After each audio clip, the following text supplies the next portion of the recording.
أعوذ بالله من الشيطان اللعين الرجيم. بسم الله الرحمن الرحيم.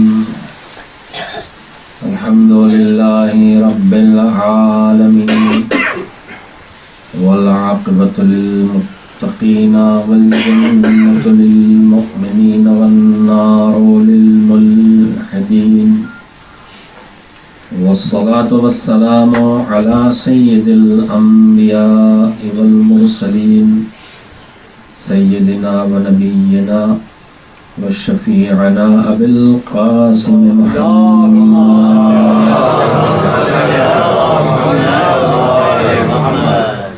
وآله الطيبين الطاهرين المعصومين المظلومين، واللعنة الدائمة الباقية على أعدائهم أجمعين من الآن إلى يوم الدين.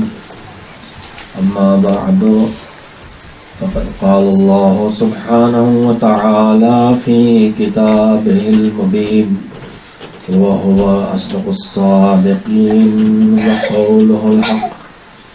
بسم الله الرحمن الرحيم. يا أيها الذين آمنوا استجيبوا لله وللرسول إذا دعاكم لما يحييكم. صلوات بھیجے محمد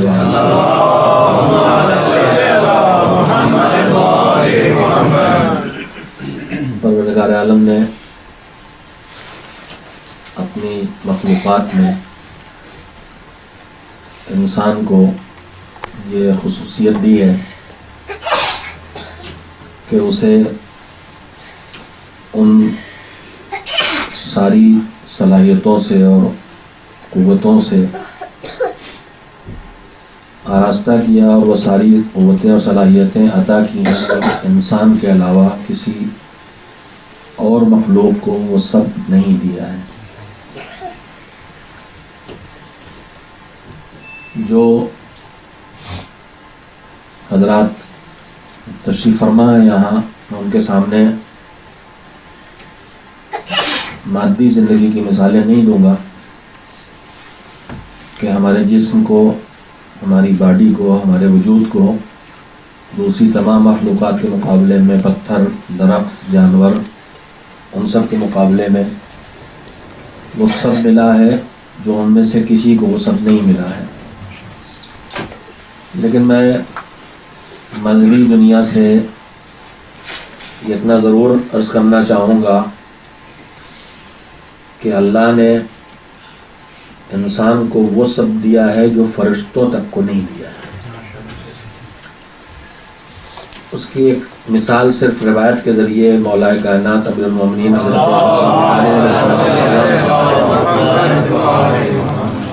ان کے پوتے اور ہمارے چھٹے امام حضرت جعفر صادق علیہ السلام یہ بیان کیا ہے کہ اللہ نے ایک صفت فرشتوں کو دی ہے جو جانوروں کو نہیں دی، اور ایک صفت جانوروں کو دی ہے جو فرشتوں کو نہیں دی. لیکن انسان کو وہ دونوں صفتیں دی ہیں. جو جانور کو، جو حیوان کو صفت دی ہے وہ بھی انسان کو دی ہے، اور جو فرشتوں کو دی ہے وہ بھی انسان کو دی ہے. امام نے اس کی وضاحت فرمائی کہ اللہ نے فرشتوں کو عقل دی ہے مگر ان کو خواہش نہیں دی. خواہش نہیں دی یعنی فرشتوں کو نیند نہیں آتی. خواہش نہیں دی یعنی فرشتے کو بھوک نہیں لگتی. خواہش نہیں دی یعنی اسے نام، اقتدار، شہرت، بیوی، بچے، گھر، مکان، کسی چیز کا کبھی خیال نہیں آتا. اللہ نے فرشتوں کو خواہش نہیں دی ہے، اور اسی وجہ سے فرشتوں کے لیے ہم آپ روایتوں میں پڑھتے ہیں اور قرآن مجید میں بیان کرتا ہے کہ انہیں اللہ نے جو حکم دے دیا ہے اس میں لگے ہیں اور کبھی اس کی ذرہ برابر مخالفت نہیں کرتے. روایتوں میں بھی ہے اور مجلسوں میں ہم آپ سنتے ہیں کہ اگر فرشتہ رکوع میں ہے تو قیامت تک رکوع میں رہے گا، کوئی سجدے میں ہے تو قیامت تک سجدے میں رہے گا. مجالس چل رہی ہیں. آپ نے اس سال بھی یہ روایت سنی ہوگی کہ شہادت حضرت سید الشہداء کے بعد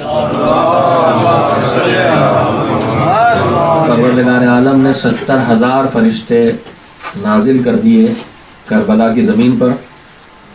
جو شیخ عبد القادر جیلانی کی کتاب ہے غنیت الطالبین، اس میں روایت موجود ہے کہ جو چہرے پر خاک ملے اور سر کے بالوں کو بکھرائے ہوئے قیامت تک قبر حسینی کا طواف کرتے رہیں گے.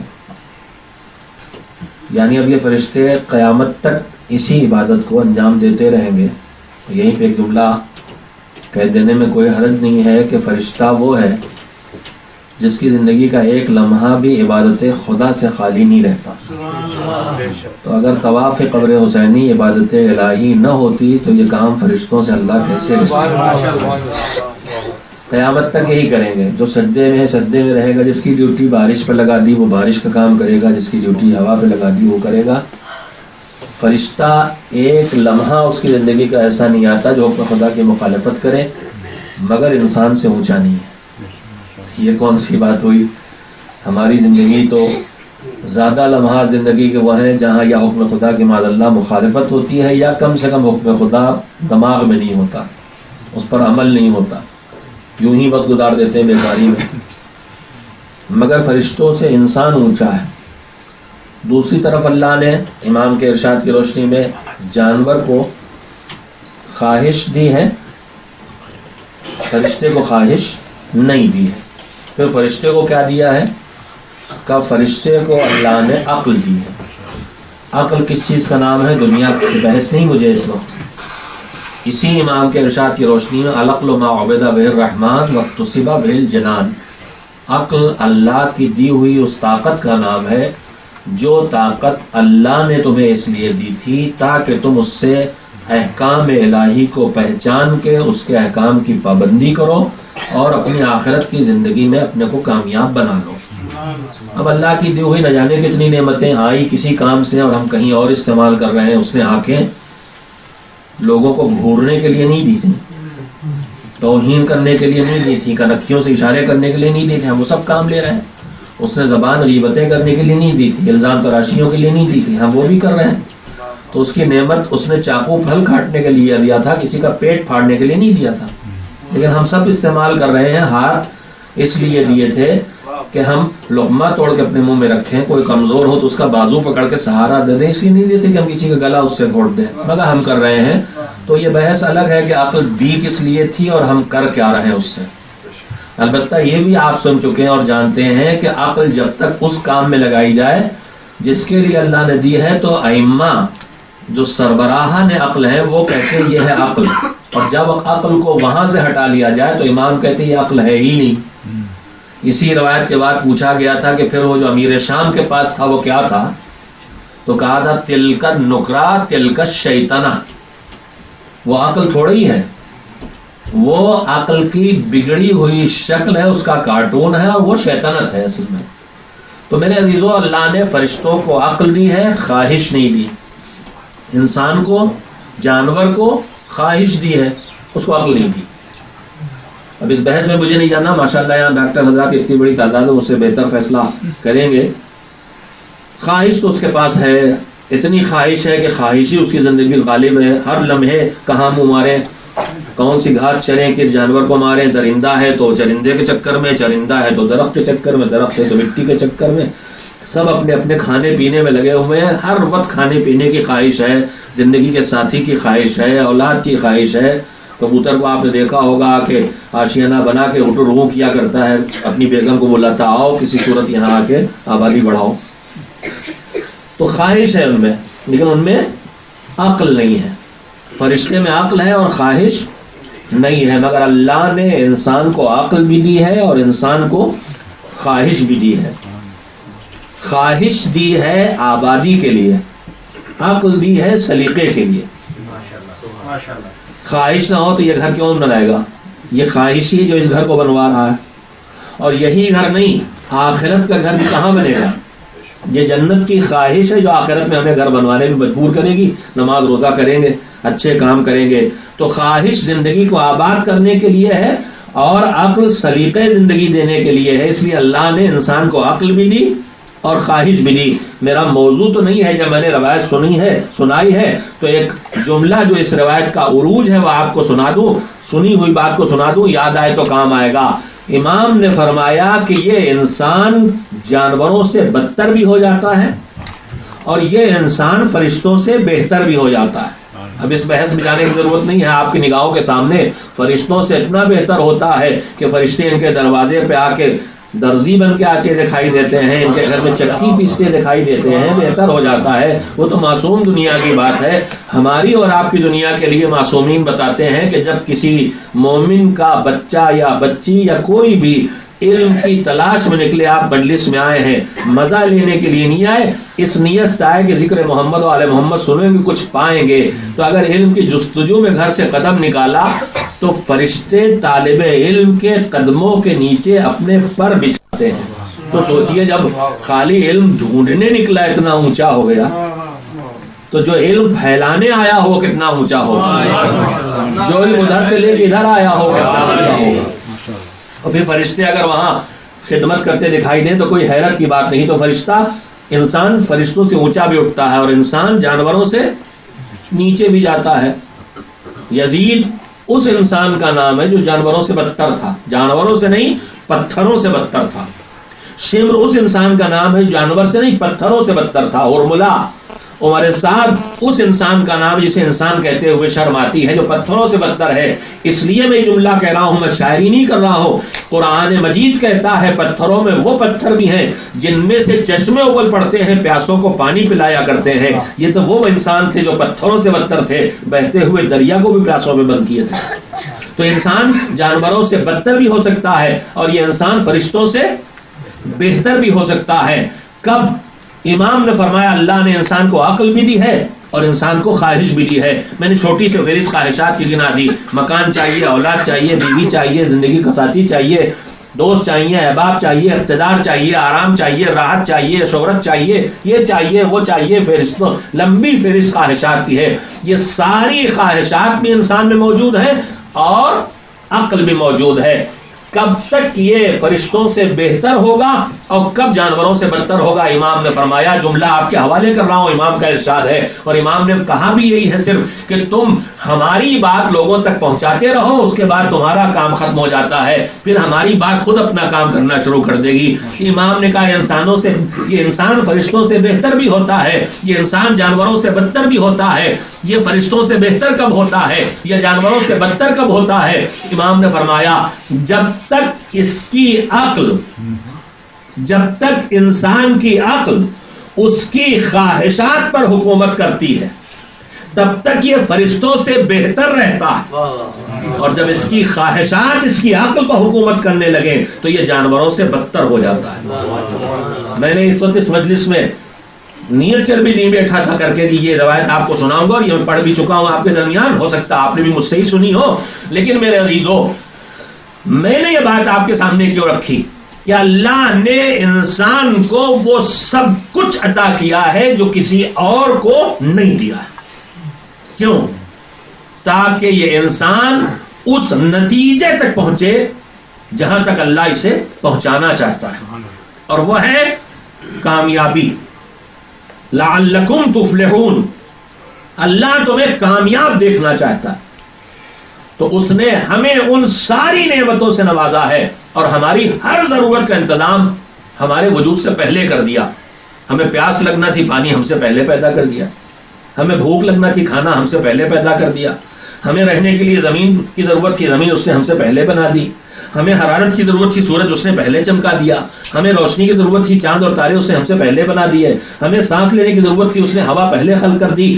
جتنی انسانی زندگی کی ضرورتیں ہیں وہ سب اس نے پیدا کر دی۔ میں نے ساری مثالیں مادی زندگی کی دی ہیں، لیکن مانوی زندگی کی بھی ضرورت ہے، انسانی کردار کی بھی ضرورت ہے، انسان کی فکر کو بھی ضرورت ہے۔ تو اس نے زندگی کی ہر ضرورت کو پورا کرنے کے ساتھ ساتھ جو سب سے بڑی ضرورت ہے، اس انسان کو ہدایت کی ضرورت ہے، اس انسان کو گائیڈنس گائیڈنس کی ضرورت ہے, اس انسان کو رہنمائی کی ضرورت ہے. یہ پیدا ہوتا ہے تو ایک گوشت کا لوتھڑا ہوتا ہے, ایک مٹی کا لوندا ہوتا ہے, یہ خود کچھ نہیں کر سکتا جب تک اس کی رہنمائی نہ کی جائے. لہذا اس نے جیسے ہماری ہر ضرورت ہماری خلقت سے پہلے پوری کی, ویسے ہی اس نے نظام ہدایت جو دین ہے کہ ہمارے وجود سے پہلے یہ نظام بنا دیا.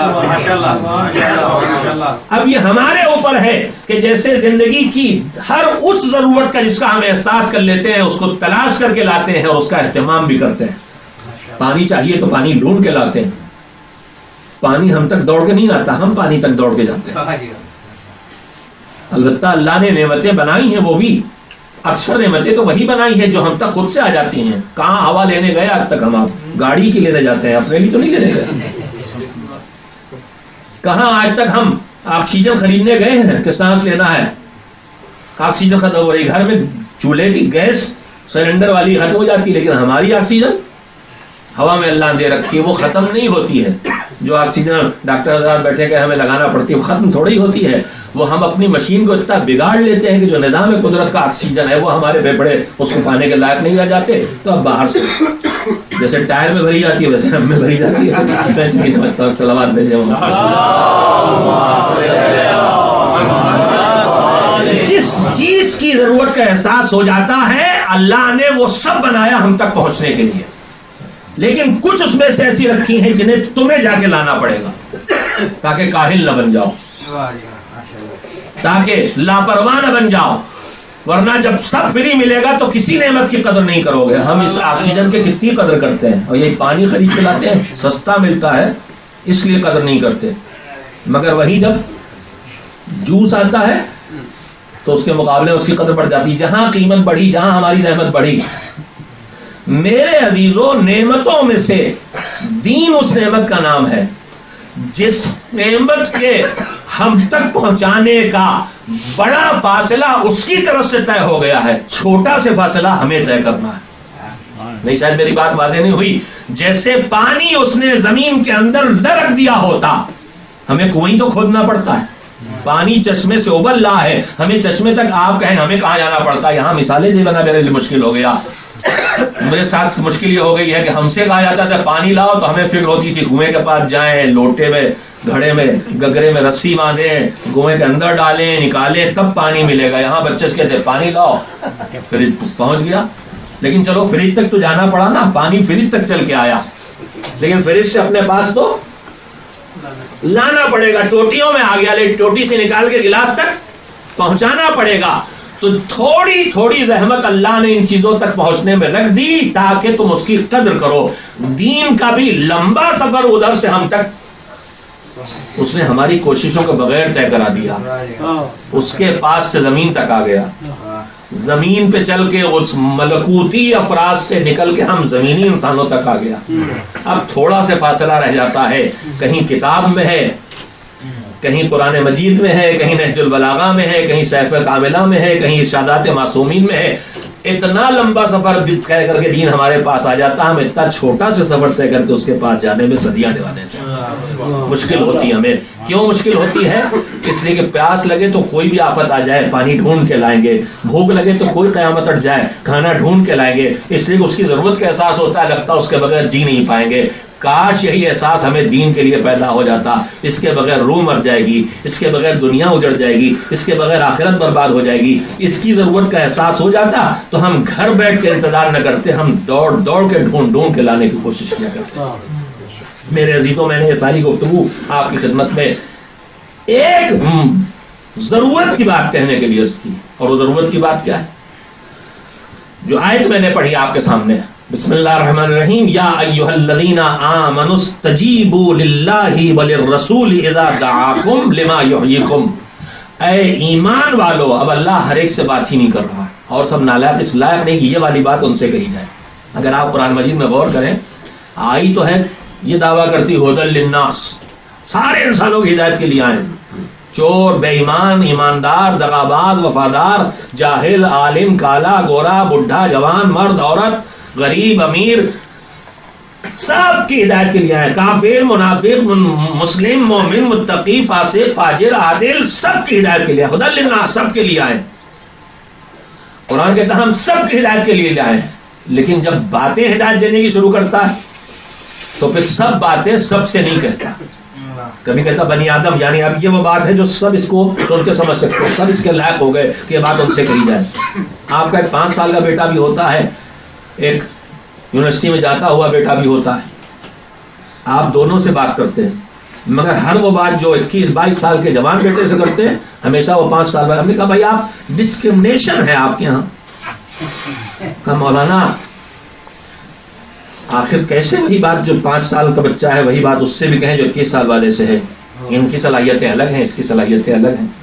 تو میرے عزیزوں بات یہی ہے، آیا ساری انسانیت کی ہدایت کے لیے ہے قرآن مجید، لیکن اس بات کے لائق اللہ جسے سمجھتا ہے اس سے کہتا ہے. بہت سی باتیں سارے انسانوں سے، بنی آدم، ایھا الناس، ایھا المسلمون، لیکن کبھی کبھی ساری باتیں سمیٹ کے صرف یا ایھا الذین آمنو کہہ دیتا ہے. میں آپ سے اپنے بزرگ اور اپنے مربی خطیب اعظم مولانا غلام عسکری اللہ مقامہ کی ایک بات آپ کے سامنے دہرانا چاہتا ہوں. ان کو پیغام پہنچانے کا انتہائی درجہ سلیقہ تھا. قرآن مجید میں جگہ جگہ یا ایھا الذین آمنو آتا ہے. کبھی تلاوت کرتے وقت ہم کبھی کوئی ہلکا سے جھٹکا ہم کو یہاں لگا، ذرا سے جھجکے یہاں پہ کہ کچھ روکیں، یا ویسی فرفر آگے بڑھ گئے. میں آپ سے گفتگو کر رہا ہوں، ساری گفتگو، کبھی کہتا ہوں سامعین کرام، کبھی کہتا ہوں میرے معزز سامعین، اس طرح سے آپ سے گفتگو کرتا ہوں. لیکن اس گفتگو میں کبھی کبھی آپ خطبہ سے ذاکرین سے سنیں گے میری بہنوں، میرے جوانوں، میرے بچوں، میرے بیٹوں، میری بیٹیوں، میرے بھائیوں، آپ سب سے باتیں کر رہے ہیں. تب یہ بیٹا بیٹی اور بھائی اور بہن اور بچوں اور باپ یہ سب کیوں شروع ہو گیا؟ کب پتہ اس سے یہ چلتا ہے کہ عمومی بات ہوتی ہے تو سب ایک طرح سے سنتے ہیں، کچھ توجہ کچھ بے توجہی. لیکن ایک مرتبہ ہم نے میرے سامعین کے بجائے ہم نے کہا میرے جوان خصوصیت سے سنیں، تو اب جوان ذرا چوکنا ہو سنتے ہیں یہ والی بات مجھ سے کہی جا رہی ہے. میرے عزیزوں قرآن پڑھتے وقت ایک خیال رکھنا، یا ایھا الناس سب سے کہا جا رہا ہے، بنی آدم سب سے بات ہو رہی، لیکن جب وہ کہے یا ایھا الذین آمنو تو پھر آپ ذرا توجہ دے لینا، اب یہ سب چھوڑ کے تم سے بات کہی جا رہی، سب کو چھوڑ کے تم سے کہی جا رہی ہے. اسی میں جملہ ہے یا ایھا الذین آمنوا استجیبوا للہ وللرسول اذا دعاکم لما یحییکم. اللہ اور اس کا رسول جب تمہیں ادھر بلاتا ہے جدھر تمہاری زندگی ہے. اللہ اور اس کا رسول کدھر بلاتا ہے؟ اللہ اور اس کا رسول کدھر بلاتے ہیں؟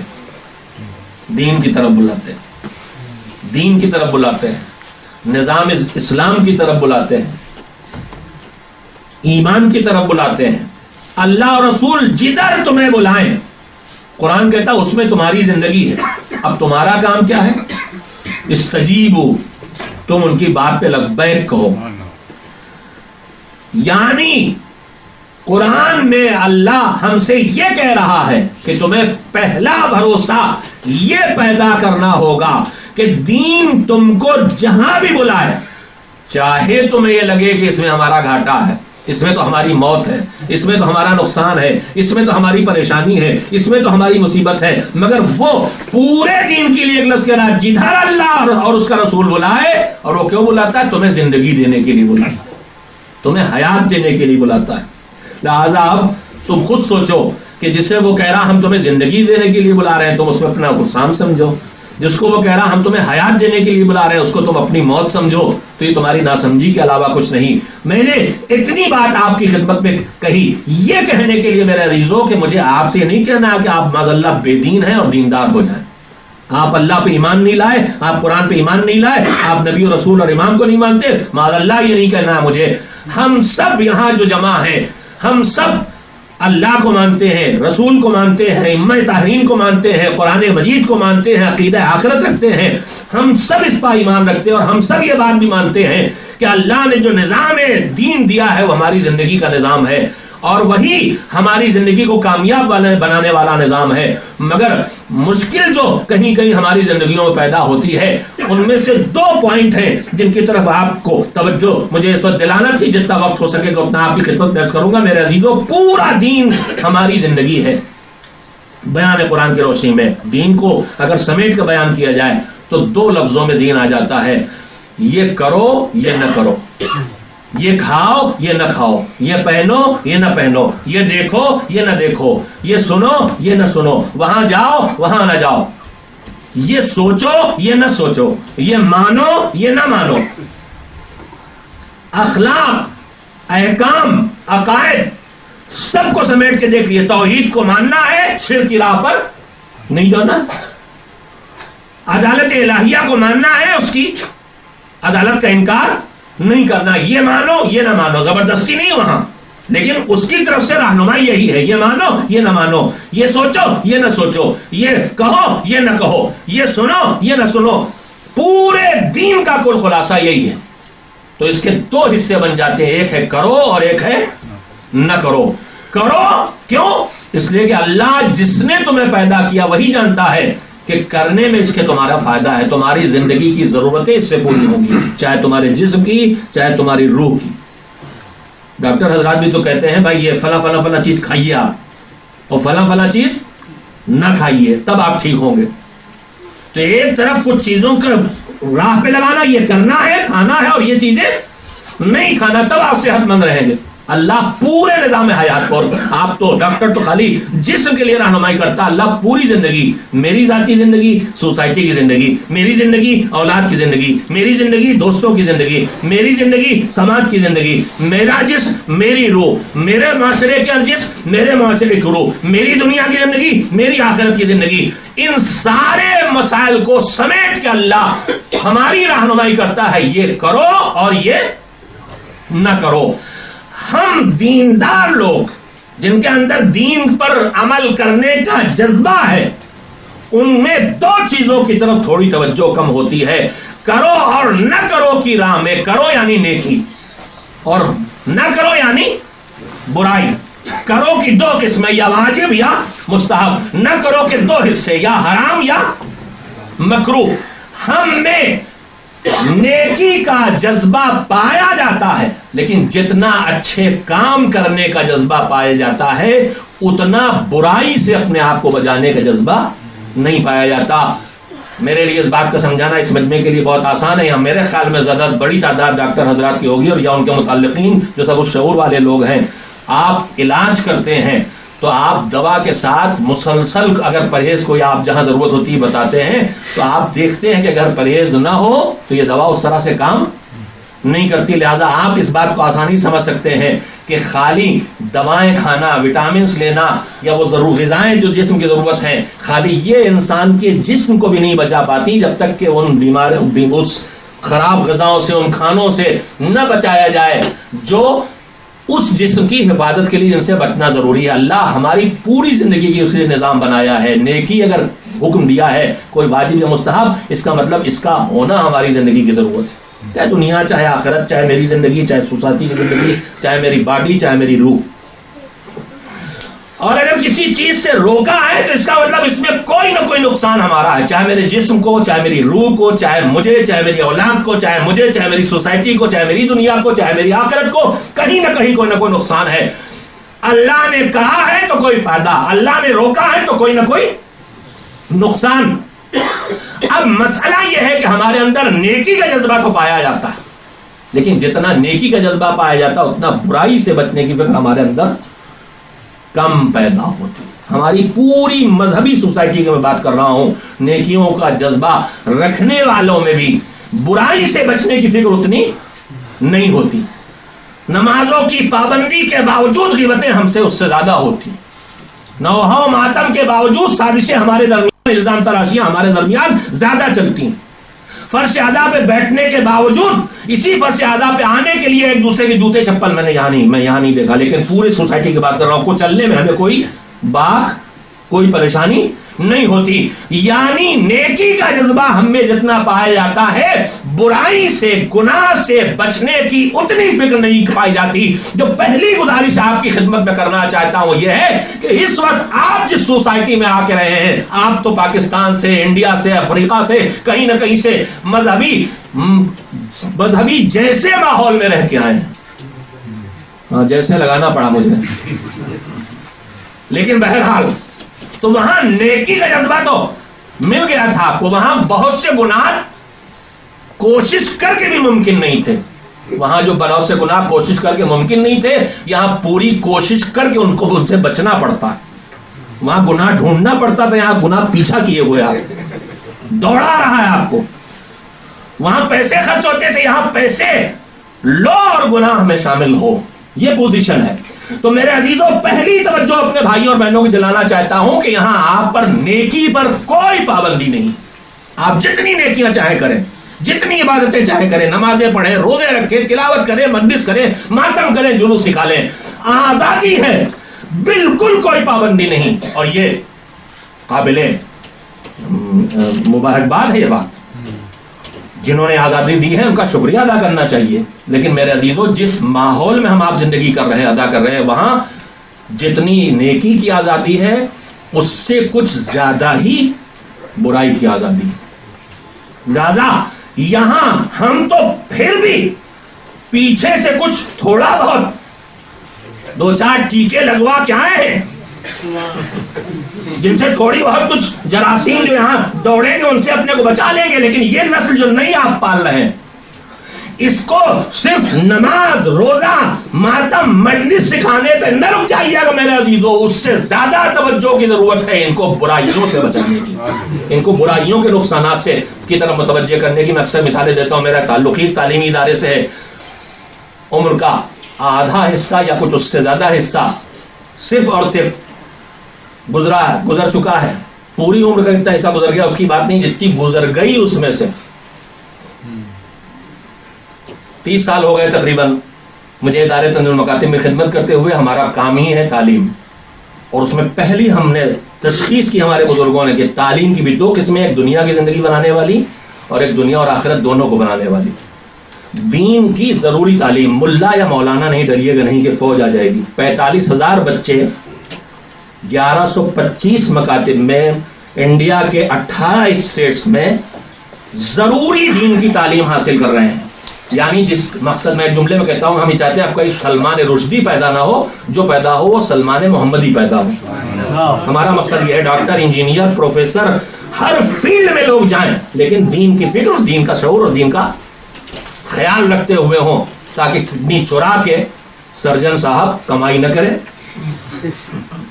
تاکہ نقلی دوائیں بنا کے فارمیسسٹ صاحب انسانیت کی خدمت نہ کریں، تاکہ سیمنٹ میں اتنی بالو نہ ملا دیں انجینئر صاحب کہ پل زمین پہ بیٹھ جائے، تاکہ فارمیسسٹ صاحب نقلی دوائیں بنانے کے کارخانے نہ کھولیں. میرے عزیزوں، مقصد یہ ہے. تو میرا تعلق چونکہ تعلیم سے ہے اور وہ بھی بچوں کی ابتدائی ضروری تعلیم سے، لہذا میری گفتگو بھی اسی کے ارد گرد گھومتی ہے. میں نے آپ کی خدمت میں کہنا چاہا ہے کہ پہلی بات یہ ہے کہ ہم نیکی کا جتنا خیال رکھتے ہیں اچھائی کرنے کا، برائی سے بچنے کا خیال اپنے لیے اتنا نہیں رکھتے.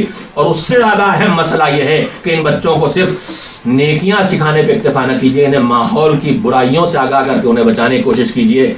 میں جو بات مثال کے طور پر آپ کی خدمت میں کہنا چاہتا تھا، اور میں مثالیں بھی دیتا رہتا ہوں، کہ اب ہم نے بھی سیکھ لیا ہے کہ بچہ پیدا ہو تو ویکسینیشن ضروری ہے.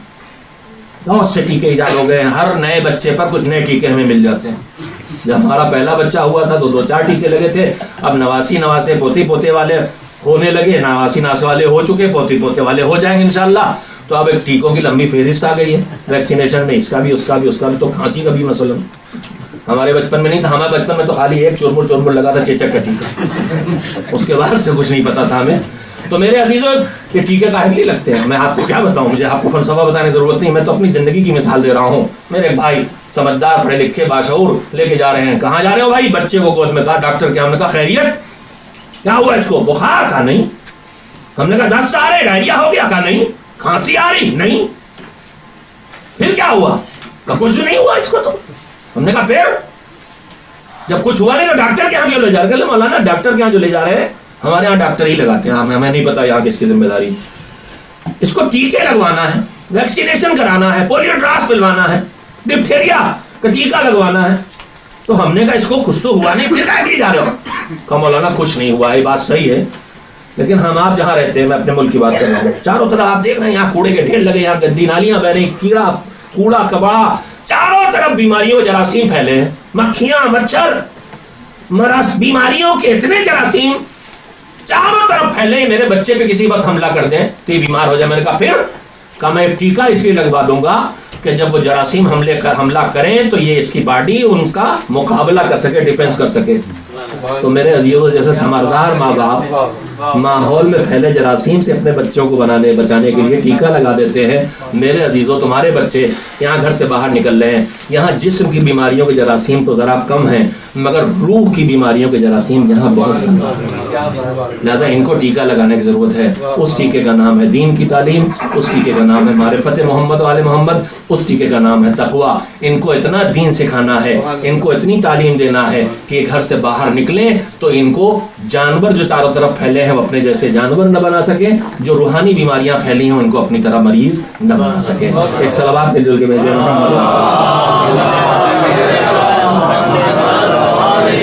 مجھے اس بات پر بھی فخر ہے اور احساس ہے مجھے اس بات کا کہ جو معاف کریں گے میرے زیادہ بزرگ لوگ یہاں بیٹھے نہیں ہیں، جن کی میں بات کر رہا ہوں ان سے بھی بوڑھوں کی بات کر رہا ہوں. وہ جو آئے تھے وہ آئے چکا چوندھ ہو گئے یہاں، اور اتنا چکا چوندھ ہوئے کہ ان کو بس صاحب کے علاوہ گوروں کے علاوہ کچھ دکھائی نہیں دیا. خود بھی انگریز بنے، اولاد کو بھی انگریز بنانے پہ لگا دیا. ایسا کوئی نہیں ہے بیٹا، اس سے ان کی نسلیں چلی گئیں. مجھے فخر ہے اس بات پر کہ آج میرا جوان جو اب اس ملک میں قدم رکھتا ہے وہ چکا چوندھ ہو کے نہیں آتا ہے، اس کی آنکھیں خیرہ نہیں ہوتی ہیں، وہ سحر زدہ نہیں ہوتا. اسے فکر ہے کہ مجھے روزی یہاں لے کے آئی ہے لیکن مجھے اگلی نسلوں کی حفاظت کرنا. آج الحمدللہ بیدار ہے. میں اس بیدار طبقے سے بات کر رہا ہوں، اپنی اس بہن سے، اپنے اس بھائی سے، اپنے اس بیٹے اور بیٹی سے جس کی گود میں اللہ نے نعمتیں دینا شروع کی ہیں. صرف کلمہ یاد کرا کے، نماز سکھا کے، مرثیہ پڑھوا کے، قطع اور رباعی سکھا کے، سورہ یاد کرا کے مطمئن نہ ہو جانا. اس سے زیادہ ضرورت ہے اس شعور کے بیدار کرنے کی کہ جو بیماریاں چاروں طرف پھیلی ہوئی ہیں، گناہ کی بیماریاں، ان بیماریوں سے کیسے بچایا جائے. اس سے زیادہ ضرورت ہے بیماری اور گناہ سے بچ کے ایک چھوٹی سی نیکی بھی جنت پہنچانے کے لیے کافی ہوگی میرے عزیزوں. تو میں ایک جملہ آپ سب سے کہنا چاہتا ہوں کہ میرے عزیزوں ہماری نگاہ میں نیکیوں کی ویلو زیادہ ہے. کیوں؟ ہر قدم پہ جنت کا وعدہ ہے. بڑی سے بڑی نیکی ہو تو بھی جنت، اور چھوٹی چھوٹی نیکی ہو. بحث ہوتی ہے کون سی نیکی کریں. میں کہتا ہوں آج تک مجھے کوئی نیکی ایسی ملی ہی نہیں جس میں اللہ نے جنت سے کم کسی چیز کا وعدہ کیا ہو. کوئی ایک ڈھونڈ سکے تو بتائیں مجھے. تو پھر یہ وجبت لہو الجنہ کی بحثیں کیوں کھڑی؟ کہاں جنت واجب ہوتی ہے اور کہاں واجب نہیں ہوتی؟ وہ نیکی تو مجھے بتاؤ جہاں جنت نہیں ہے. ہر نیکی میں تو جنت ہے. راہ چلتے اگر پتھر بھی راستے سے ہٹا دیا، کیلے کا چھلکا میرے جیسے کسی بے تربیت نے یہاں جس کو سلیقہ نہیں ہے ڈسٹ بن میں ڈالنے کے بعد سڑک پہ ڈال دیا، آپ نے اٹھا کنارے رکھ دیا. ایک آدمی اگر پھسلنے سے بچ گیا، اس کا ایک قدم لفظ سے بچنا آپ کو صراط پر بچانے والا ہے انشاءاللہ. کوئی جگہ ہے جہاں آپ کو جزا جنت کے علاوہ کچھ اور ملنا ہو؟ ہے ہی نہیں. تو نیکی تو جنت پہنچانے کے لیے ایک بھی اگر ہے تو کافی ہے. مگر دو کام ہیں، ایک نہیں ہے. الا اللہ نہیں ہے، خالی لا الہ بھی ہے. یہ آپ متوجہ نہیں ہوئے. خالی جنت نہیں جانا ہے، جہنم سے بچانا بھی ہے اپنے. میں پھر اپنا جملہ دوہراؤں، جنت جانے کے لیے تو ایک ہی نیکی کافی ہوگی. قبول ہو جائے مولا کائنات امیر المومنین حضرت علی بن ابی طالب علیہ السلام کہ کسی نیکی کو کبھی کم نہ سمجھنا کہ رے معمولی سے کیا اس میں رکھا ہے، کچھ بڑا کام کر کے دکھا ہے. کبھی کم نہ سمجھنا، تمہارے لیے کم ہے.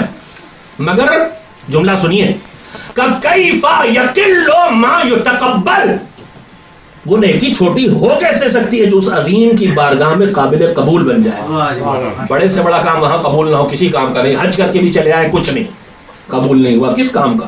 ساری رات کھڑے ہو کے اللہ اکبر کرتے رہے، پہنچا ہی نہیں وہاں تو کس کام کا. اور چادر تان کے بستر پہ سو جائیے.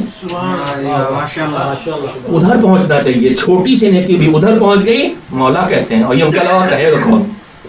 ساری زندگی میدان جنگ میں تلواریں لے کے مقابلہ کرتے رہے دشمن کا، راتوں بھر تکبیروں کی آوازیں آتی رہی، دن بھر روزے رکھے. اور رضا کب ملی؟ جب چادر تان کے ٹھاٹ سے سوئے.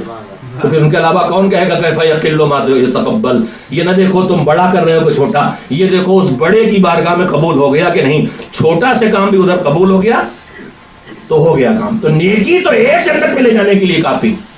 مگر معاملہ صرف لا الا اللہ نہیں ہے، اس سے پہلے لا الہ بھی ہے. جہنم نہیں جانا ہے، جنت جانا ہے.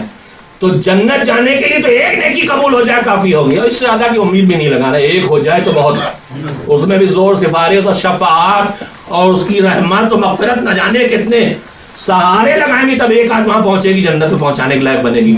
مگر جنت جانے سے پہلے جہنم سے بچنا بھی تو ہے، تو جنت جانے کے لیے تو ایک نیکی کافی ہوگی، لیکن جہنم سے بچانے کے لیے زندگی بھر گناہوں سے بچنے کی کوشش جاری رکھنا ہوگی۔ پھر بھی میں جملہ اور آپ کی خدمت درج کروں کہ نیکی پر جتنی توجہ، میری اس گزارش کا ہرگز مطلب یہ نہیں کہ آپ یہ سوچنے لگے اچھا مولانا کہہ تو چھوڑو نماز شب کون پڑھے، اب گناہ سے بچنا ہے، ایک نیکی کو قبول ہو جائے گی۔ یہ بھی یاد رکھیے گا کہ واجب کو چھوڑنا بھی تو گناہ ہے، تو نیکی کرنا ثواب ہے لیکن نیکی چھوڑنا بھی گناہ ہے، لہذا وہ بھی اسی فہرست میں آتا۔ پھر بھی میں اور عرض کر دوں کہ برائی نیکی کرنے کے ساتھ ساتھ برائی سے بچنا کتنا اہم ہے، گناہ سے بچانے کی فکر اپنا اور اپنے نیکسٹ جنریشن کے لیے کتنی اہم ہے، یہ بتائیے۔ سب تعلیم یافتہ ماشاءاللہ مذہبی اور مجلسی مجمع تشریف فرما ہے، ذرا بتائیے معصوم کس کو کہتے ہیں؟ ایک صلوات بھیجیں محمد۔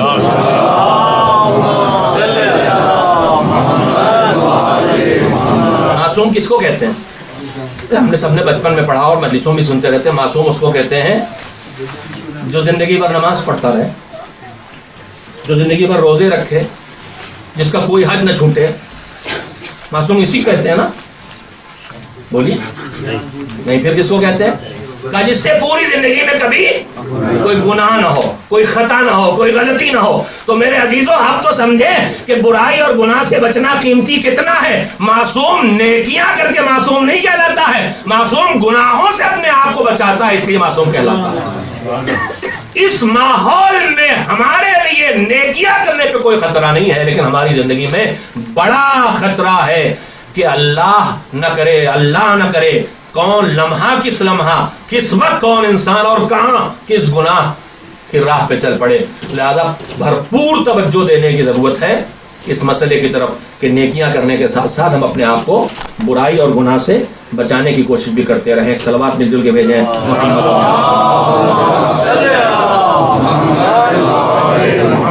ایک اور اس سے بہتر صلوات بھیج دیں۔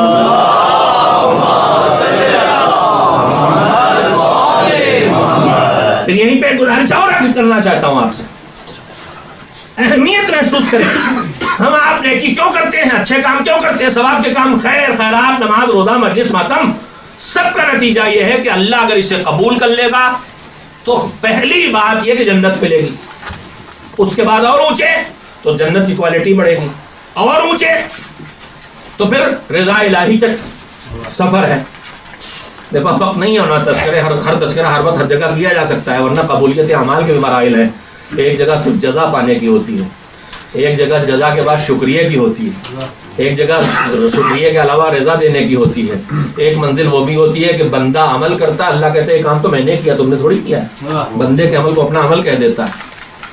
میرے عزیزوں نیکی ہم آپ سب کرتے ہیں ثواب کے لیے، جزا کے لیے، اللہ سے اجر پانے کے لیے، کم سے کم کچھ نہیں تو جنت پانے کے لیے۔ اب تو اپنی اپنی سوچ ہے کہ جنت پانے کے لیے یا نیکی اتنی اونچی ہو جائے کہ جنت جانے کے لائق بھی ہو جائے اور لے جانے کے لائق بھی ہو جائے۔ یہ سب ہماری اپنی کوالٹیاں ہیں، خالی یاد آتا ہے تو سنا دیتا ہوں۔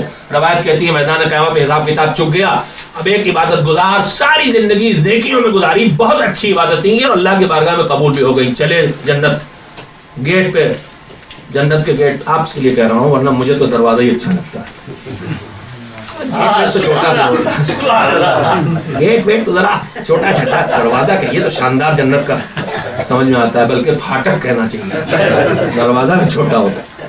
کھڑے فرشتے رضوان اور سارے، آئیے آئیے آئیے، خوش آمدید، موسٹ ویلکم، تشریف لائیے، وہ آپ کی جنت، وہ آپ کا مکان، وہ آپ کا باول، بسم اللہ تشریف لائیے۔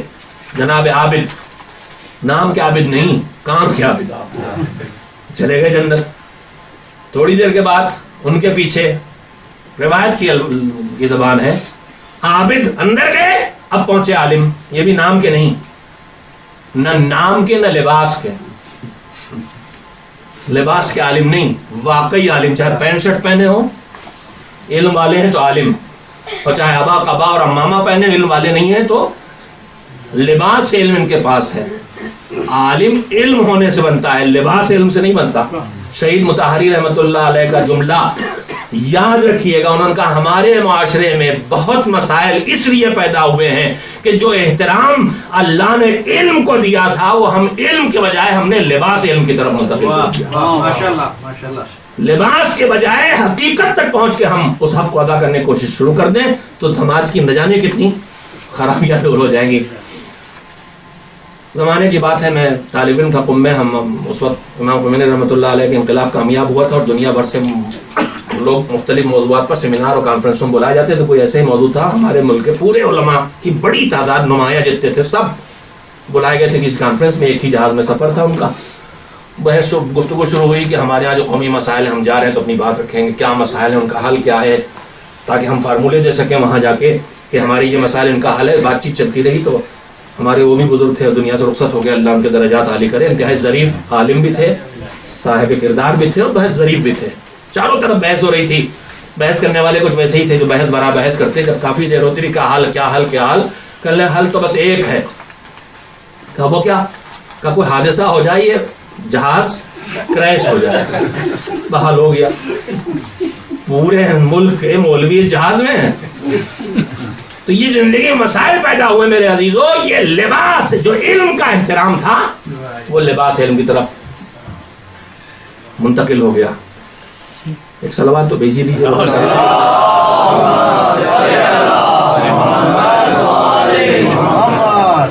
تو میں وقت گزر گیا، میں بات نکلتی چلی گئی، میں واپس لے آؤں. تو نیکی کرنے کے ساتھ ساتھ اپنے آپ کو برائی سے بچانے کی بھرپور کوشش کرنے کی ضرورت ہے. اس سلسلے میں عرض کر رہا تھا، عابد اندر چلے گئے، عالم پہنچے، صاحب علم واقعی. فرشتوں نے کہا رک جائیے. ارے سب کچھ تو ہو گیا، حساب بھی ہو گیا، میزان بھی گزر گیا اور اس کے بعد صراط سے بھی گزر گئے. اب یہاں رک جائیے، اب تو جنت کا فیصلہ ہو گیا. رک جائیے، کیا ہوا؟ کہا ابھی جنت میں نہ جائیے. ارے کیوں؟ کہا رک جائیے، ابھی جنت میں نہ جائیے، اکیلے نہ جائیے. اور پھر کہا میدان قیامت میں نظر ڈالیے. آپ نے اپنے علم کے ذریعے جن جن کو راستہ دکھایا ہے ان کو بھی بلائیے اور اپنے ساتھ لے کے جائیے. تو جنت جانا اور ہے، جنت جانے کے قابل ہو جانا اور ہے. اب یہ اپنی اپنی کوالٹی پر ہے کہ آدمی خالی اس لائق بننے کی کوشش کرے کہ مجھے جنت مل جائے، یا اس لائق بننے کی کوشش کرے کہ رضائے پروردگار تک پہنچ جائیں، دوسروں کی جنت لے جانے کے قابل ہو جائیں. لیکن بہرحال ہم نیکی، بس بات کو ختم کر رہا ہوں، ہم آپ نیکی کرتے ہیں جزا کے لیے، ثواب کے لیے، اجر کے لیے، جنت کے لیے، رضا کے لیے، جس چیز کے لیے بھی کرتے ہیں. تو جب ہوگی، جب یہ رہ جائے نا، ہم نے نماز پڑھی، ہمارے نام عمل میں جماعت کے ساتھ پڑھی، 2 آدمی خالی کھڑے تھے، 1 رکعت 70 رکعت لکھ دی گئی. 3 کھڑے ہو گئے جماعت میں، 70,000 لکھ دی گئی. ہم نے لکھوا لیا. مگر یہ 70,000 اور 70 جو ہمیں ملے ہیں یہ وہاں رہ جائیں تب تو. میرے عزیزو، گناہ سے بچنے کی اس لیے بھی اہمیت ہے کہ نیکی کرنا آسان ہے، لیکن نیکی سے ملے ہوئے اجر و جزا اور ثواب کو آخر حیات تک بچانا مشکل کام ہے. اور نیکیوں کے اجر و ثواب کے سب سے بڑے دشمن کا نام ہے گناہ. شاید میں نے آپ کا وقت زیادہ لے لیا، لیکن اب 4-5 منٹ اور مجھے بات مکمل کرنے میں لگ جائیں گے، اس کے بعد ذکر مسائل. گناہ سے بچنا اس لیے بھی ضروری ہے کہ ہم نے جو بھی زحمت اٹھا کے، وقت نکال کے، جسم کو تکلیف پہنچا کے، پیسے خرچ کر کے نیکیاں کی ہیں. نماز کے لیے آپ اٹھتے ہیں، رات بھر ڈیوٹی کر کے 2 گھنٹے کی نیند کے بعد نماز سب کے لیے اٹھ گئے. یہاں اتنی دیر سے کبھی اپنے گھر میں ایسے اکڑوں پالتھی مار کے پیر موڑ کے نہیں بیٹھتے، شاندار صوفے پہ بیٹھتے ہیں. یہاں تکلیف سے بیٹھے تو اتنا وقت، اتنی تکلیف، زحمتیں جو بھی ہم اٹھا رہے ہیں، آپ اٹھا رہے ہیں، کچھ پانے کے لیے ہم نے پایا، وہ ثواب ہے، رکھ دیا. مگر اگر ہم متوجہ نہ رہے تو یہ ثواب بگڑتا رہتا، ختم ہوتا رہتا. بس میں جلدی سے سناؤں، ساری سنی باتیں آپ کے سامنے دوہرا رہا ہوں. رسول اکرم حضرت محمد مصطفیٰ صلی اللہ علیہ وسلم اپنے اصحاب کے درمیان ایک مرتبہ آپ نے ایک نیکی بتائی اور اس کا اجر بتایا. کہ جو ایک مرتبہ سبحان اللہ کہتا ہے، جو ایک بار سبحان اللہ کہتا ہے، اللہ ہر لحاظ سے عظمت والا ہے، پاک ہے، ہر عیب، ہر کمی، ہر نقص سے پاک ہے. سبحان اللہ، پاک و پاکیزہ، مقدس. ہمارے یہاں لفظ مقدس آتا ہے تو گویا داڑھی بڑی، سر جھکا، گھٹر گھٹر پہ، لقا کبوتر کی طرف سر، یہ مقدس نہیں ہے. عیب سے، کمی سے، خرابی سے، ہر برائی سے پاک، وہ ہے مقدس۔ اللہ قدس، صاحب قدس ہے، یا قدوس کہتے ہیں اسے، اس کے ناموں میں ہے نہیں، پاک و پاکیزہ، کوئی عیب، کوئی کمی، کسی طرح کی احتیاج کچھ بھی اس میں نہیں، سب سبحان اللہ کا مطلب یہ ہوا کہ جو ایک بار سبحان اللہ کہتا ہے اللہ جنت میں اس کے لیے ایک درخت لگا دیتا ہے۔ ہمارے ایسے کاؤنٹر بیٹھے تھے وہاں، ماڈرن تسبیح جو آئی ہے وہ حج میں ملتی ہے نا، ہم لوگ کاؤنٹنگ اس کی کرتے ہیں جس کی ضرورت نہیں ہے، اور اس کی نہیں کرتے جس کی ضرورت ہے۔ ہمیں اپنے گناہوں کو کاؤنٹ کرتے رہنا چاہیے، نیکیوں بولا دینا چاہیے، معاملہ الٹا، نیکیاں سب کاؤنٹ رہتی ہیں۔ مولانا کہاں پہ یاد رکھیں ان لمیٹڈ چیزوں کو، کہاں 2-4 GB کا کیس ہو تو محفوظ بھی کر لیں۔ ہمارا جیسا کوئی اٹھا کا پیغمبر آپ نے کہا سبحان اللہ پہ ایک درخت، تو ہمارے تو جنت میں باغ کے باغ تیار ہو گئے، اس لیے کہ ہم تو سبحان اللہ نے جانے کتنی بار کہا۔ میں پھر یہاں پہ جملہ کہنا چاہوں میرے عزیزو، یہ باغ کے باغ تب تیار ہوں گے جب تم مصلی پہ آ کے بیٹھو گے اور تسبیح زہرا تمہارے زبان پہ جائے۔ جلدی سے نماز پڑھ کے اور نکل لینے والوں بچوں سے بھی میں کہوں گا 2 منٹ اور دے دیا کرو، تسبیح حضرت زہرا بھی پڑھ لیا کرو نماز کے ساتھ۔ تم کو یہاں بہت شوق ہے پکنک پہ، پارکوں میں جانے کا، جنت میں جی چاہے گا تو ذرا اپنے باغ تو لگوا لو، فارم ہاؤس یہاں نہیں ملا وہاں تو مل جائے۔ ایک سبحان اللہ پہ ایک درخت، ایک تسبیح میں کتنی بار؟ 33 کو 5 سے کیا کریں؟ ڈیوائڈ کریں، ملٹیپلائی کریں تو کتنا ہو جائے گا؟ 165 ڈیلی۔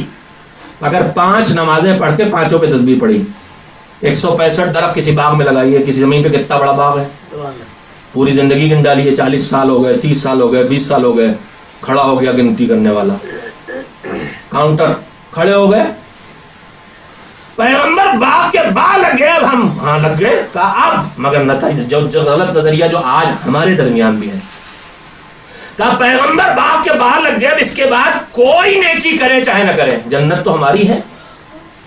ہم سب کے پاس یہی ہے، اپنے اپنے حساب سے سوچے بیٹھے ہیں، یہ والی زیارت کرائے جنتی ہو گئے، حج کرائے جنتی ہو گئے، مجلس کر لی جنتی ہو گئے، نماز شب پڑھ لی جنتی ہو گئے، قرآن ختم کر لیا جنتی ہو گئے، خیرات کر دی جنتی ہو گئے۔ ہم بھی سب اپنی اپنی جنت الاٹ کیا ہے، بیٹھے ہیں، بے شک ہے جنت لیکن بچا کے رکھنا پڑے گی، بوائی بچ کرنا۔ پیغمبر سے اس نے کہا پیغمبر جب باغ کے باغ لگے، پیغمبر نے کہا ٹھیک کر رہے ہو، بالکل ٹھیک کر رہے ہو، باغ کے باغ لگے، مگر ایک چیز کا خیال رکھنا۔ اب وہ کیا؟ اب ہم آپ اس ملک میں رہتے ہیں، یہاں بھی آگ تو لگتی ہے نا جنگلوں میں، یہاں کبھی نہیں لگتی، جنگلوں میں لگ جاتی ہے نا، عام طور پر کیسے لگتی؟ کوئی پکنک پہ گیا، دائیں دیکھا بائیں کوئی نہیں، ایک سگریٹ ایسے پھینک دی، بس یہی سب ہوتا ہے، سوکھی پتیاں نیچے پڑی، ماچس کی تیلی پھینک دی، سگریٹ پھینک دی، عام طور پہ یہیں کہیں سے شروع ہوتا ہے، اور پھر کتنے بڑے بڑے علاقے جل جاتے ہیں، پوری دنیا میں روز وہی کرتا ہے۔ تو ایک ماچس کی تیلی پھینکی جانے والا، پھینکتے وقت آدمی تھوڑی سوچتا ہے میں جنگل جلا رہا ہوں، وہ تو ایک تیلی پھینکتا ہے، ایک پتے میں پڑتی ہے، پتا سلگا، دوسرا پتا، دوسرے سے تیسرا، 10 پتے، پھر ایک پیڑ، پھر ایک شاخ، پھر ایک پودا، پھر دوسرا درخت، پھر دوسرا درخت، یہ علاقہ، پھر وہ علاقہ، اتنے مکان، اتنے علاقے، اتنی سب جل جاتا نہیں جل جاتا۔ پیغمبر نے کہا باغ کے باغ تو لگ گئے، مگر یہ خیال رکھنا کہ تمہارے کسی ایک گناہ کی چنگاری تمہاری اس پورے جنت کو جلا کے خاک کر سکتی۔ بس میں نے بات ختم کر لی عزیزوں، میں نے اس مجمع سے گفتگو کی ہے، چاہے میرے بھائیوں چاہے میری بہنیں، جن میں جذبہ دین پایا جاتا ہے، جو فکر آخرت والے ہیں، جنہیں فکر ہے کہ مجھے صرف دنیا میں جینا نہیں ہے بلکہ آخرت کی زندگی میں مجھے بنانا ہے، اور اس لیے آپ نیکیوں کے جذبے کو لے کے آئے ہیں، مجلس کر رہے ہیں، ماتم کر رہے ہیں، دعائیں پڑھتے ہیں، تلاوت کرتے ہیں، مدرسے بچوں کو لے جاتے ہیں۔ ایک چیز کا اور خیال رکھیے گا، نیکی کے جذبے کے ساتھ ساتھ برائی سے اپنے آپ کو بچانے کا حوصلہ زیادہ رکھنا ہے۔ برائی کا امکان زیادہ ہے، برائی کا ماحول زیادہ ہے، برائی کے چانسز زیادہ ہیں، لہذا ادھر ہماری توجہ زیادہ ہونا چاہیے۔ اس کے بعد تھوڑی سی نیکی بھی ہوگی تو انشاءاللہ بارگاہ خدا میں قبول ہو جائے گی۔ حسین جب کربلا کے لیے نکلے تو کیا کہتے ہوئے نکلے تھے؟ 2 باتیں کہی تھیں، انا امر بالمعروف و انہا عن المنکر۔ صرف نہیں کہا تھا میں نیکیاں پھیلانے نکلا ہوں، نیکیاں پھیلانے نکلا ہوں اور برائیوں سے بچانے نکلا ہوں۔ یزید 2 کام کر رہا تھا، نیکیوں کو مٹا رہا تھا اور برائیوں کو پھیلا رہا تھا۔ حسین اس کے مقابلے کے لیے نکلے تھے، اور اس مقابلے کے لیے حسین کو جو کچھ اللہ سے ملا تھا سب اللہ کی راہ میں اسی ہدف کے لیے، اسی مشن کے لیے انہوں نے قربان کر دیا۔ نیکیوں کو مٹنے نہیں دیں گے اور برائیوں کو بڑھنے نہیں دیں گے. سر کٹوانا پڑے کٹ جائے, گود کے پالوں کو مقتل میں اپنے ہاتھوں پہ لے جانا پڑے یہ بھی گوارا. جن کے چہروں پہ نظر تو دور پڑنا دور کی بات, جن کے سائے پہ بھی نامحرموں کی نظر نہ پڑی ہو, ہماری ان بہنوں اور ان بچوں اور ان بیویوں کو بازار دربار ننگے سر پھرایا جائے ہمیں قبول, مگر ہم نیکیاں بڑھا کے رہیں گے, نیکیوں کو بچا کے رہیں گے اور برائیوں کو روک کے رہیں گے.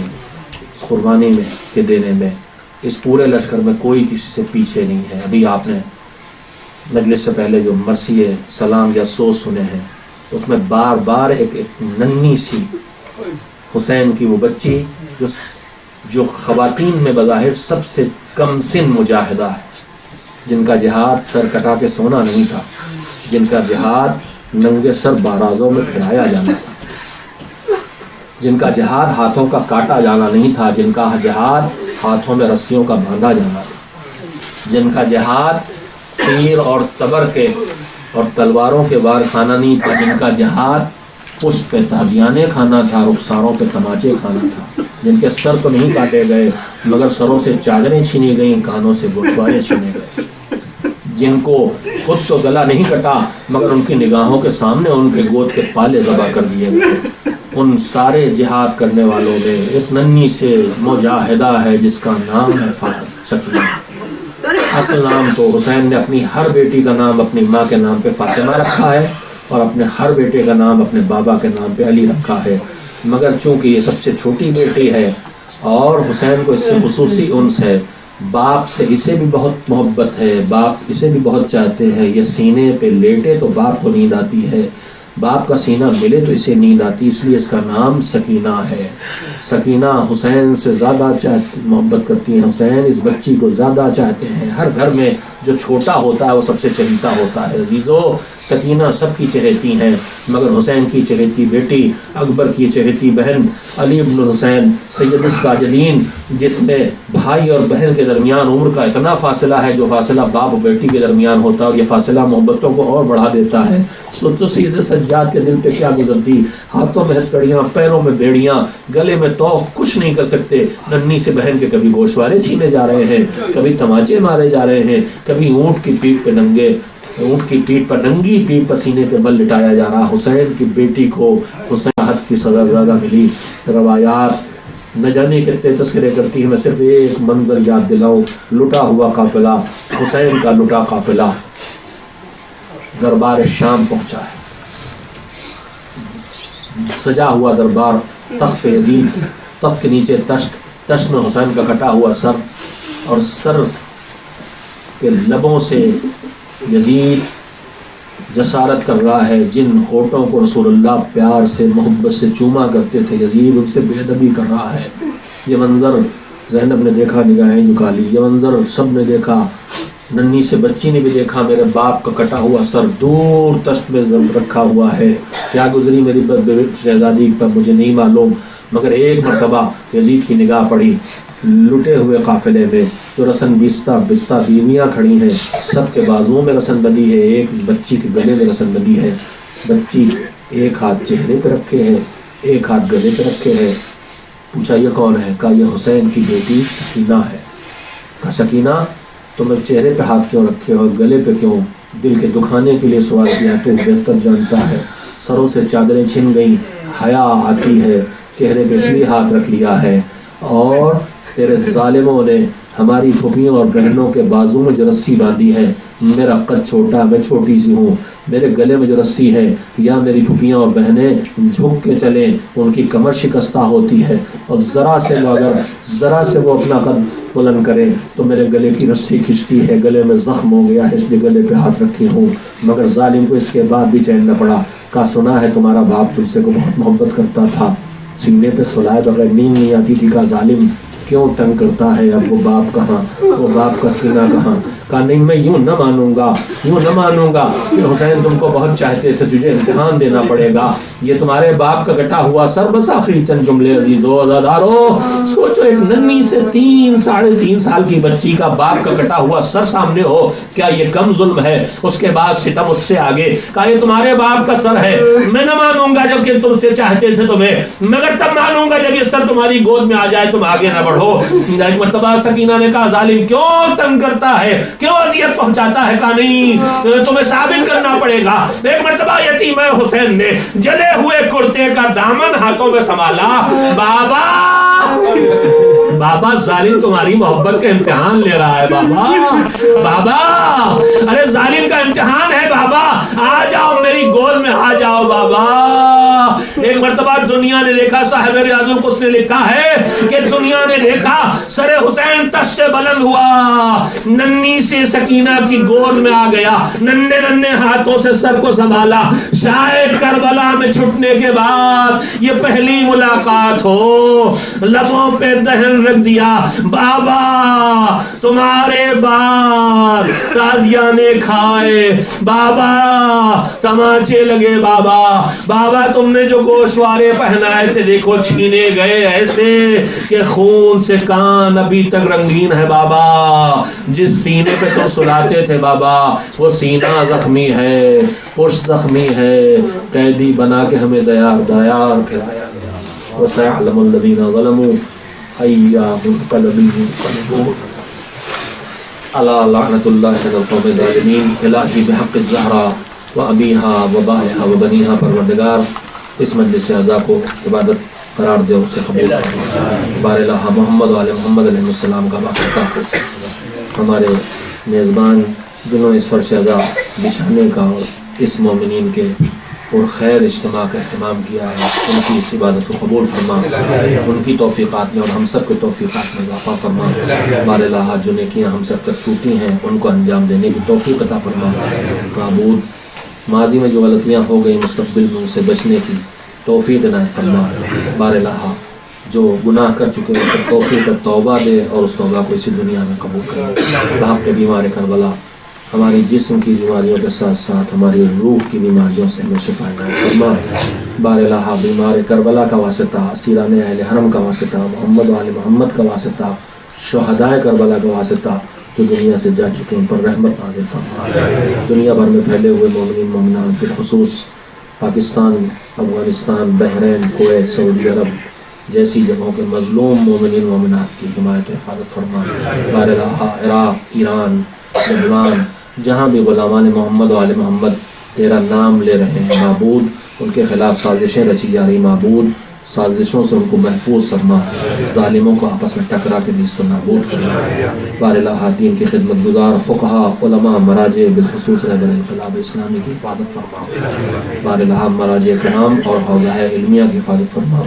الہی ہماری قوم کو منتشر کرنے کے لیے، فسادات پیدا کرنے کے لیے، آپس میں ٹکرانے کی نہ جانے کتنی سازشیں ہیں معبود، ہم سب کو ان سازشوں سے محفوظ فرما. ہمارے دلوں میں ایک دوسرے کے لیے محبت و احترام کا جذبہ مضبوط فرما. ایک دوسرے کے لیے کسی طرح کا کینہ اور بغض دلوں میں پیدا نہ ہونے دے. بار الہ ہم سب کو اپنے گھر کی زیارت کے ساتھ ساتھ مزارات مقدسہ کی زیارت کا شرف عنایت فرما. زندگی میں مزارات کی زیارت، وقت موت اور بعد موت انوار طیبہ کی زیارت اور ان کی شفاعت پانے کے لائق بنا دے. عصر غیبت میں وہ زندگی دے کہ بعد ظہور مولا کی خدمت میں حاضری دے سکیں. ہمارے امام کو ایسے حسن ظہور عطا فرما، اس جلد از جلد اس زمین کو ظلم و ستم سے پاک کر دیں، ہم ان کی خدمت میں حاضری دے سکیں، اس کی نگاہوں کے سامنے قیام حق کے لیے جہاد کرتے ہوئے شرف شہادت حاصل کر سکیں. ایک بار سورہ حمد اور 3 بار سورہ توحید کی تلاوت فرما کے اصال ثواب فرما دیں. مرحومین کے لیے پاکستان اور کراچی میں جو حضرات شہید ہوئے ہیں بالخصوص، اور مرحومین شہداء تمام مومنین مومنات، ان کے لیے اصال فرما دیں. اور اس وقت پاکستان کراچی میں شیعوں پر مظالم کے خلاف احتجاج کے لیے کراچی میں دھرنا دیا جا رہا ہے. ان کی کامیابی کے لیے ہر جگہ دعا بھی فرمائیں، اور یہاں بھی دعا فرمائے پروردگارا ان سارے مومنین مومنات کی حفاظت فرما. سورہ حمد اور سورہ توحید کی تلاوت فرما کے شہداء اور تمام مرحوم مومنات میزبان کے مرحومین کی روح کو ہدیہ کرتے ہیں.